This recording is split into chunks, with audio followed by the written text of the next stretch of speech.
Welcome back to all of you on science clear classes. आप सबका स्वागत है साइंस क्लियर क्लासेस पर। दोस्तों, जैसा कि हम AMRS और दूसरे एग्ज़ाम्स के लिए तैयारी करा रहे हैं, तो आज हमने जो टॉपिक कवर करा है वो ICT कवर करा है। और हमारा वादा है कि अगर ICT आप इस वीडियो से कर लेते हैं बिना स्किप किए हुए, तो आपके फिर ICT से कोई प्रश्न नहीं बचेगा। तो जुड़े रहिए चैनल के साथ। जो लोग पहली बार आए हैं, इसको सब्सक्राइब करें, शेयर करें। इसी तरह के हर जो भी कंटेंट AMRS और दूसरे एग्ज़ाम्स के लिए ज़रूरी है, वो हम उसकी वीडियोस लेकर आते रहेंगे। तो चैनल को ज़्यादा से ज़्यादा सब्सक्राइब करें, ज़्यादा से ज़्यादा शेयर करें, ताकि आने वाली हर वीडियो अपडेट्स आपको मिलती रहे और हर वीडियो अपडेट्स आप तक पहुंचती रहे। तो सबसे पहले हम ICT की परिभाषा को पढ़ेंगे। ICT होती क्या है? ICT 3 शब्द का समावेश है। इंफॉर्मेशन कम्युनिकेशन टेक्नोलॉजी, यानी कोई सूचना है, उसको हमें एकत्रित करना है, फिर उसको प्रोसेस करना है और संचालित करने का नाम ही ICT है। ICT का मतलब है इंफॉर्मेशन कम्युनिकेशन टेक्नोलॉजी। ICT के अगर हम घटकों की बात करें, तो ICT के जो घटक हैं वो सबसे पहले हार्डवेयर ले लेते हैं हम इसमें। हार्डवेयर और सॉफ्टवेयर दो तरीके से ये डिवाइड हो जाते हैं। एक होता है हार्डवेयर और एक होता है सॉफ्टवेयर। हार्डवेयर की अगर बात करें, तो जिनको हम छू सकते हैं या जो हमें चलते हुए दिखते हैं, उन्हें हम हार्डवेयर कहते हैं। मिसाल के तौर पे कीबोर्ड है, इसको भी फिर हम दो पार्ट में बांट देते हैं। हार्डवेयर को हम दो पार्ट्स में डिवाइड करते हैं। एक होता है आपका इनपुट, एक होता है आपका आउटपुट। आउटपुट वो चीज़ें होती हैं जो हमें हमारे संदेशों का रिज़ल्ट देती हैं, और इनपुट वो चीज़ें होती हैं जो हमारे संदेश लेती हैं। तो कीबोर्ड, माउस, स्कैनर इसलिए हार्डवेयर है क्योंकि हम इन्हें छू सकते हैं, छू के देख सकते हैं। इसके अलावा जो मॉनिटर, प्रिंटर, प्रोजेक्टर हैं, ये तीनों आउटपुट में आएंगे और हार्डवेयर में आएंगे। क्योंकि हार्डवेयर तो इसलिए है क्योंकि हम इनको छू सकते हैं, और ये और जो है ये आउटपुट इसलिए है क्योंकि ये रिज़ल्ट देते हैं। हम जो भी कमांड देते हैं उसका रिज़ल्ट हमें इन पे दिखाई देता है। तो आगे बढ़ेंगे।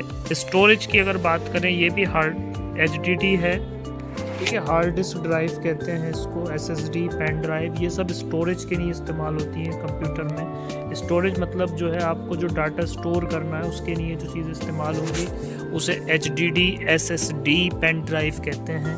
उसके बाद हम अगला जो टॉपिक यहाँ लिए हैं वो है सॉफ्टवेयर। सॉफ्टवेयर को थोड़ा सा डिटेल में हमने यहाँ पे बात की है, जिसको आप देख नहीं सकते, हम उसे सॉफ्टवेयर कहते हैं। सॉफ्टवेयर दो तरीके के होते हैं। एक सिस्टम सॉफ्टवेयर होता है, जैसे विंडोज़ जो है, लाइनक्स है, और जैसे एप्लीकेशन सॉफ्टवेयर हैं आपके MS ऑफिस है, ब्राउज़र्स हैं, फ़ोटोशॉप हैं, ये सब क्या है? ये सॉफ्टवेयर हैं सारे के सारे।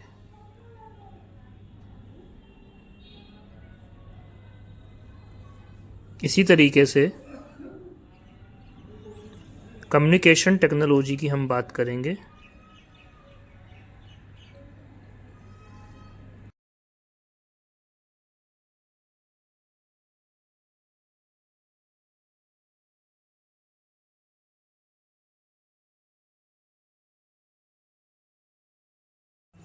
इंटरनेट है, वाईफाई है आपका, इसके अलावा ब्लूटूथ है, लैन है, वैन है, मोबाइल नेटवर्क्स हैं।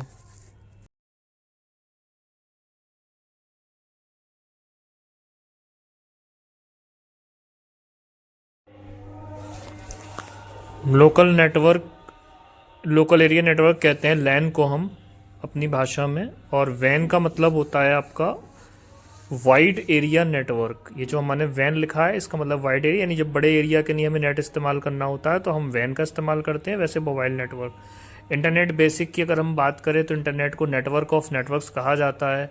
यहाँ पे www डॉट जो होता है, इसका मतलब जो है होता है आपका, ये एक वेबसाइट को कनेक्ट करता है, और इसका सही मतलब होता है आपका वेब पेजेस और वेबसाइट का सिस्टम है ये। www डॉट का मतलब होता है वर्ल्ड वाइड वेब, ठीक है। इसका मतलब होता है वर्ल्ड वाइड वेब। इसी तरीके से हमारे पास ब्राउज़र्स होते हैं, जिनसे हम नेट को सर्फ करते हैं या नेट को चलाते हैं। जैसे आपका क्रोम है, ठीक है, जैसे आपका फायरफॉक्स है, जैसे आपका एज है। सर्च इंजन होते हैं, गूगल है, बिंग है, याहू है। इसी तरीके से यूआरएल होते हैं हमारे पास।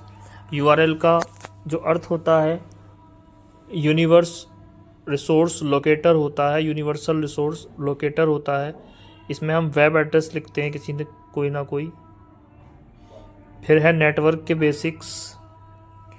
लोकल एरिया नेटवर्क ये स्कूल ऑफिस के लिए होता है।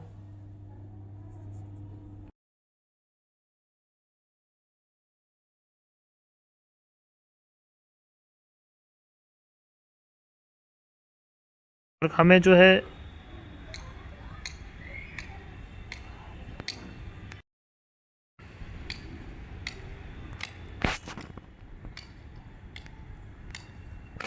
उसके बाद जैसे वैन है, वाइड एरिया नेटवर्क है, ये लार्ज एरियाज़ में हम यूज़ करते हैं बड़े बड़े जगहों पर।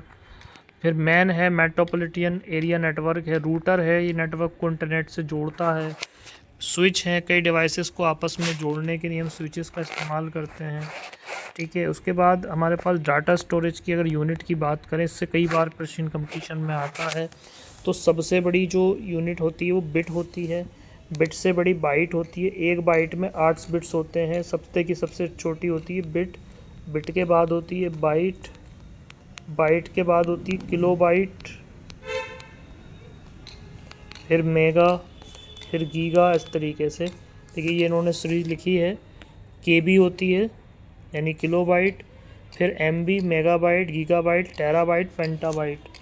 ठीक है बेटा, इस तरीके से जो है ये होती है। उसके बाद आईसीटी का एजुकेशन में क्या क्या यूज़ हम ले रहे हैं। आईसीटी का एजुकेशन में यूज़ है, डिजिटल बोर्ड्स आ गए हैं आज, बोर्ड्स के स्थान पर प्रोजेक्टर्स आ गए हैं। ठीक है, पढ़ाने के लिए, अच्छी तरीके से चीज़ें बताने के लिए। एलएमएस की अगर हम बात करें तो गूगल क्लासरूम चल रहा है, मूडल चल रहा है, ये भी जो है सब तरीके हैं। ऑनलाइन लर्निंग के लिए सरकार ने भी बहुत सारी पहल करी है। स्वयं बनाया है इस तरीके से जो एक चैनल है। नैपटेल बनाया है सरकार ने जो है इंजीनियरिंग की मदद से। असर्टिव टेक्नोलॉजी, स्क्रीन रीडर्स वगैरह आए हैं, ऑडियोज़ आई हैं, ऑडियो बुक आई हैं। ये सब भी क्या है, आईसीटी का ही यूज़ है। साइबर सिक्योरिटी की अगर बात करें तो वायरस क्या होते हैं। वायरस एक हार्मफुल प्रोग्राम होते हैं जो आपके कंप्यूटर को क्या करते हैं। यहाँ वो वाला वायरस नहीं है जिस वायरस को हम बायोलॉजी में पढ़ते हैं। ठीक है, विटाल इंफॉर्मेशन रिसोर्सेस जो हैगा आपका सिक्योर यूज़ को हम वायरस कह देते हैं। ठीक है, एंटीवायरस क्या होता है। एंटीवायरस वायरस को ठीक करने के लिए होते हैं। फायरवॉल होते हैं, सुरक्षा परत होती है। फिशिंग क्या होता है, किसी के फेक ईमेल्स को बेच के या किसी को फेक ईमेल दे के उसकी इन्फो को स्टील करना फिशिंग आती है कंप्यूटर की भाषा में। ओटीपी, आप ओटीपी बहुत प्रचलन में है, कई बार आपने देखा है कि ओटीपी का कि ओटीपी बता दीजिए। ओटीपी के ज़रिए फ्रॉड्स भी होते हैं। तो ओटीपी का मतलब है वन टाइम पासवर्ड।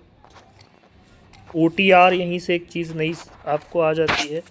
तो ओटीआर जो आजकल हर एग्ज़ाम के लिए हो रहा है, उसका मतलब वन टाइम रजिस्ट्रेशन है, इसी की तरीके से। उसके बाद जो है आपका क्लाउड कंप्यूटर है। डाटा की ऑनलाइन स्टोरेज और एक्सेस को हम क्लाउड कंप्यूटिंग कहते हैं। जैसे पहले हम क्या करते, डाटा को ऑफलाइन स्टोरेज करते थे। ठीक है, इसको हम क्लाउड कंप्यूटिंग कहते हैं। एग्जाम्पल से गूगल ड्राइव है, वन ड्राइव है, आई क्लाउड है। सर्विसेज हैं इसकी, IAS, PAS, SAS। ठीक है, आईसीटी के टूल्स हैं जो कुछ हम यूज़ कर रहे हैं, इस्तेमाल कर रहे हैं। जैसे हम MS वर्ड का इस्तेमाल टाइपिंग के लिए करते हैं और फॉर्मेटिंग के लिए करते हैं। MS एक्सेल का इस्तेमाल फार्मूलाज, चार्ट्स के लिए करते हैं। MS पावर का पॉइंट का इस्तेमाल कोई प्रेजेंटेशन बनाने के लिए करते हैं। Email tool, CC, BCC attachment किसी को भेजने के लिए करते हैं। मल्टीमीडिया में हम ऑडियो का इस्तेमाल, वीडियो का इस्तेमाल, एनिमेशन टूल्स का इस्तेमाल करते हैं। इसके बाद आईसीटी के वर्तमान उपयोग क्या क्या हैं। आईसीटी के वर्तमान उपयोग की अगर हम बात करें तो ई गवर्नेंस, आजकल सारी चीज़ें आप देखते हैं बैंक में, तहसीलों में, और सारी चीज़ें सब ऑनलाइन हो गई हैं, उसे ई गवर्नेंस कहते हैं। डिजिटल इंडिया, आप देख रहे हैं कि जगह जगह पे इंटरनेट और वाईफाई की सुविधा दी जा रही है, हर चीज़ डिजिटलाइज की जा रही है, तो ये डिजिटल इंडिया है। आधार, आजकल आप देखते हैं आधार भी बायोमेट्रिक होता है और बायोमेट्रिक कंप्यूटर से होती है। इसके अलावा फॉर्म भरना, जो आप फॉर्म भरते हैं, जो चीज़ें आप करते हैं, वो सारा सब कुछ ऑनलाइन हो रहा है आजकल। ई कॉमर्स, आजकल देखिए पहले आप धनिया लेने के लिए और मिर्चें लेने के लिए बाज़ार जाते थे, आज आपके पास ब्लिंकिट है। ब्लिंकिट से आप धनिया मिर्चें आप ले लेते हैं। अमेज़न है, आप कोई भी शॉपिंग घर बैठे कर सकते हैं डिलीवरी के साथ में। फ्लिपकार्ट है, उसी तरीके से ई बैंकिंग है। ई बैंकिंग में आप यूपीआई घर बैठे बैठे आप पैसे किसी को भेज सकते हैं, नेट बैंकिंग के थ्रू, एटीएम के थ्रू। एटीएम की फुल फॉर्म पूछी जा सकती है आपको, ऑटोमेटेड टेलर मशीन कहते हैं एटीएम उनको। उसके बाद हेल्थ केयर की अगर बात करें, टेलीमेडिसिन की बात करें, आपके आजकल ऑनलाइन अपॉइंटमेंट चल रहे हैं, आभा है, आरोग्य सेतु सर्विसेज हैं, ये सब जो है नेट के थ्रू हैं। इम्पॉर्टेंट आईसीटी एब्रीवेशंस ली हमने लास्ट में। आईसीटी का मतलब पहले ही बता चुके थे हम। सीपीयू का मतलब है सेंट्रल प्रोसेसिंग यूनिट, ठीक है, इसे कंप्यूटर का मस्तिष्क भी कहते हैं। रैंडम एक्सेस मेमोरी रैम का फुल फॉर्म है, और रोम रीड ओनली मेमोरी होती है। इसके बाद पीडीएफ का मतलब पोर्टेबल डॉक्यूमेंट फॉर्मेट है, ठीक है। यहाँ जेपीएच को और कर रहे हैं, जॉइंट फोटोग्राफिक एमिनेंट ग्रुप को कहते हैं JPEG. HTML hyper text markup language होती है। यूएसबी यूनिवर्सल सीरियल बस होती है। यूआरएल मैंने बता दिया, यूनिवर्सल रोसोर लोकेटर को यूआरएल कहते हैं आपका, ठीक है, यहाँ पर बताने की थी। और आपका जो एएलयू होता है, आर्थमेटिक लॉजिक यूनिट कहा जाता है उसको। मदरबोर्ड होता है। आईसीटी के जो करंट ट्रेंड हैं वो क्या चल रहे हैं, इसमें जो जोड़ेंगे हम सबसे ज़्यादा एआई आर्टिफिशियल इंटेलिजेंस है। आज ये बहुत चर्चा का विषय है, और इसको आपको हमने कल की वीडियो में पढ़ाया था कि रोबोटिक्स वगैरह और एआई को जो है सीबीएसई ने पहली बार लॉन्च करा है कक्षा 6 से। आईओटी इंटरनेट ऑफ थिंग्स है, जो सोचें आप वो हो जाए, इंटरनेट ऑफ थिंग्स कहलाता है। रोबोटिक्स यानी आपने देखा सर्जरी वगैरह, टीचर वगैरह के रूप में रोबोटिक्स पढ़ा रहे हैं। बिग डाटा, बड़ा डाटा जितना भी स्टोर कर पा रहे हैं। ब्लॉकचेन, ठीक है, 5G टेक्नोलॉजी आप यूज़ ही कर रहे हैं। तो ये सब आजकल के ट्रेंड हैं इसके, ठीक है। तो ये जो हैगा आप ने देखा कि ये आईसीटी के हमने यहाँ पर जो है नोट्स कराए हैं आपको, और इससे जो है आपका लगभग 2 से 3 क्वेश्चन सही होने की संभावना है। तो अगर आपको कोई कंटेंट पसंद आया हो तो प्लीज़ लाइक करें, शेयर करें, सब्सक्राइब करें। Thank you very much to watch the full video.